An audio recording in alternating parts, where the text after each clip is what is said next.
कभी सोचा है कि एक ऐसा दस्तावेज हो सकता है जो ये तय करे कि कोई क्या बोल सकता है, सरकार कैसे चलेगी और हर नागरिक के क्या अधिकार हैं? भारत में उसी दस्तावेज को संविधान कहते हैं। चलिए आज इस शक्तिशाली किताब के कुछ सबसे जरूरी पन्नों को पलट कर देखते हैं।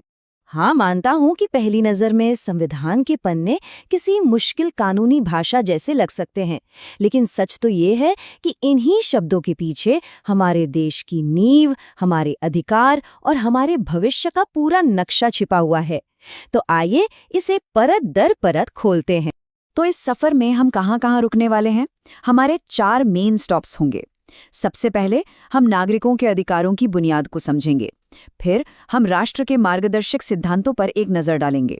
इसके बाद सरकार के 3 स्तंभों की पड़ताल करेंगे और आखिर में उन संस्थानों को जानेंगे जो इस पूरी व्यवस्था को चलाते हैं। चलिए शुरुआत करते हैं सीधे संविधान के दिल से, वो हिस्सा जो हर भारतीय नागरिक को कुछ ऐसी बुनियादी गारंटियां देता है जिन्हें कोई भी छीन नहीं सकता। तो सबसे बड़ा सवाल यही उठता है कि आखिर वो कौन से मौलिक अधिकार हैं जो संविधान हर भारतीय नागरिक को देता है। ये अधिकार हमारी आज़ादी के 5 बहुत ही मजबूत पिलर हैं। देखिए, अनुच्छेद 14 कहता है कि कानून के सामने सब बराबर हैं, कोई अमीर हो या गरीब कोई फर्क नहीं। अनुच्छेद 19 हमें अपनी बात रखने की, बोलने की पूरी आज़ादी देता है। अनुच्छेद 21 ये सबसे ज़रूरी है, ये हमारे जीने के अधिकार की रक्षा करता है।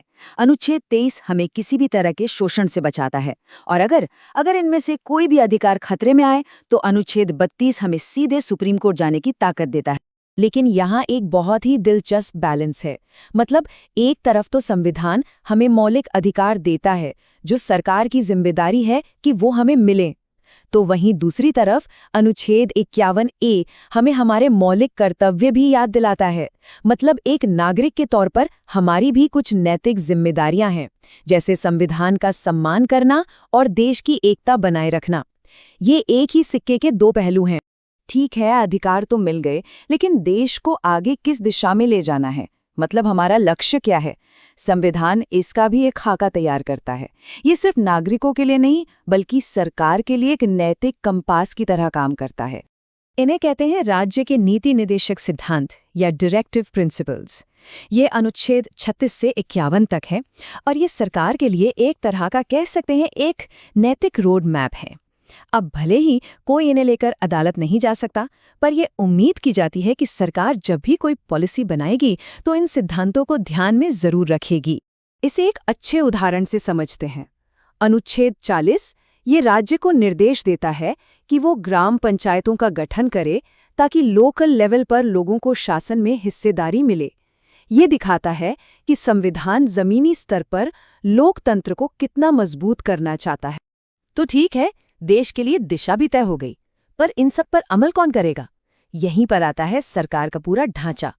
संविधान ने बहुत समझदारी से सारी शक्ति किसी एक के हाथ में नहीं दी, बल्कि इसे 3 हिस्सों में बांट दिया है। पहला पिलर है एग्जीक्यूटिव यानी कार्यपालिका। ये सरकार का वो हिस्सा है जो असल में काम करता है, जो एक्शन लेता है। इसके प्रमुख राष्ट्रपति होते हैं और इसका मेन काम है संसद के बनाए कानूनों को पूरे देश में लागू करना।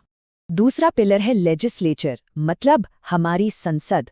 ये वो जगह है, वो मंच है जहां देश के भविष्य से जुड़े कानूनों पर बहस होती है और फिर उन्हें बनाया जाता है। इसका जिक्र अनुच्छेद 79 में है। और फिर आता है तीसरा और शायद सबसे जरूरी स्तंभ, जुडिशरी यानी न्यायपालिका।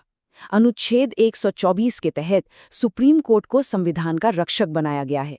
जब भी कानूनों पर कोई झगड़ा होता है या किसी के अधिकारों का हनन होता है, तो यही हमारी आखिरी उम्मीद होती है।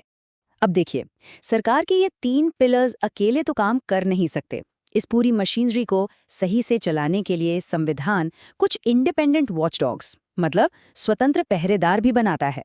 जैसे कि वित्त आयोग, जो ये तय करता है कि टैक्स का पैसा केंद्र और राज्यों के बीच सही तरीके से कैसे बंटेगा। फिर है लोक सेवा आयोग, जो ये पक्का करता है कि सरकारी पदों पर भर्ती सिर्फ और सिर्फ काबिलियत के आधार पर हो। और हाँ, सबसे जरूरी चुनाव आयोग, जिसकी जिम्मेदारी है देश में फ्री और फेयर चुनाव करवाना।